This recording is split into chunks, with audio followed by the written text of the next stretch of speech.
নিয়ে আসলো, এটা কি অ্যানালগ সিস্টেমে নিল না ডিজিটাল কারচুপি করলো না এটার সাথে আলাদা হলো, মানে প্রসিডিউরটা কি ছিল?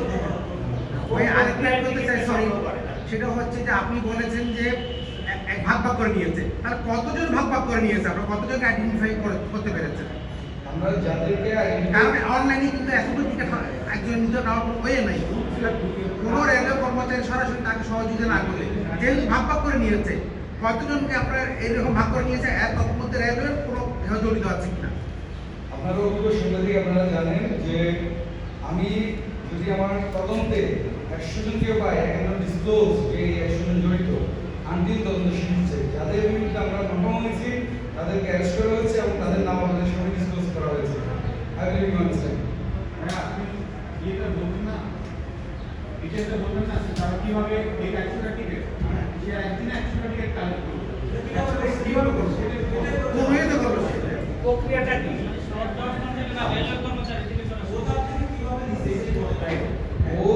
ও হচ্ছে কিভাবে পায়, আপনি হচ্ছে আমার বিষয়টা হয়তো বুঝতে পারছেন না, আমি আপনার থেকে নিয়েছি, তো আমার দৌড় হচ্ছে আপনার পর্যন্ত, আপনি বলছেন মিস্টার এক্স থেকে নিয়েছেন, আপনি তো মিস্টার এক্স পর্যন্ত, তো আপনি আমার অ্যান্সারটা বুঝেন যে এখানে এখন পর্যন্ত অনলাইন প্ল্যাটফর্ম অথবা অন্য কিছু সম্পৃক্ততা আছে কিনা এই জিনিসটা আমরা এখনো খুঁজে বের করতে পারিনি।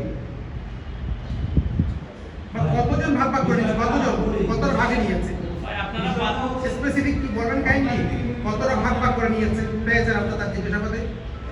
সে ভাগেই বলছি 8 জনকে যে ধরা হয়েছে সেখানে রেলওয়ে কর্মচারী থেকে গ্রাহক পর্যন্ত এবং সিভিলিয়ান পর্যন্ত, ঠিক আছে। তো আমি যদি বলি লাস্ট ম্যান যদি আপনি জানেন হচ্ছে একজন গ্রাহক, উনি নিজেই হচ্ছে 150টা টিকিট নিয়ে থাকে, এটা হচ্ছে ভাষ্য, তাহলে উনি কিভাবে পেল? আপনার কোশ্চেন হবে ওইটা, আমিও নিজে একজন গ্রাহক, আপনার কোশ্চেন হবে সেটা, উনি পাচ্ছেন তার আগে গ্রাহক পর্যায়ে আমার টার্গেট না, আমি শীর্ষ পর্যায়ে টার্গেট, গ্রাহক পর্যায়ে ডিমান্ড না থাকলে যে অনলাইন করার পরে যে টিকিটটা কালো বাজারের মাধ্যমে গ্রাহক পর্যায়ে দেখতে যাচ্ছে, আমার টার্গেট তো সেই ব্যক্তি, আমার টার্গেট গ্রাহক কেন হবে? যে অনলাইনের মাধ্যমে কালো বাজারে কালো বাজারের মাধ্যমে দিচ্ছে, আমার টার্গেট তো সেই, যেমন আপনাদের এর আগে জড়িত ছিল সহজ.কমের কর্মকর্তা জড়িত ছিল, আপনারা, আমি বলতেছি যে আপনারা এরকম কারোর সংশ্লিষ্টতা পেয়েছেন কিনা অনলাইন সংশ্লিষ্ট, সেই বিষয়ে আমি জানতে চাইছি।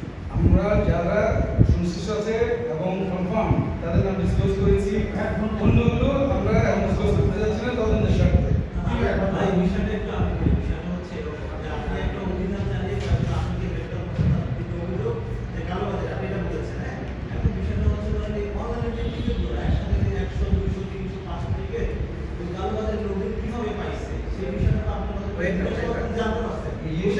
এই জিনিসটা আপনাকে বলছি, স্টিল ওরা যে ইনফরমেশন আমাদেরকে দিয়েছে তাতে একটা ম্যানুয়ালি তাদের কাছে আসছে, সেটা আপনাকে সেটাই বলে না, ম্যানুয়ালি কিভাবে আসছে সেটা বলি। আমার থেকে যদি আপনার কাছে যায়, এটা হচ্ছে ম্যানুয়াল সিস্টেম, বুঝতে পারছি? তার মানে যে অনলাইনে কাজ যেটা করে অনলাইন থেকে রিসিভ করতে তাকে আপনারা একটু ধরতে পারেন না। Correct.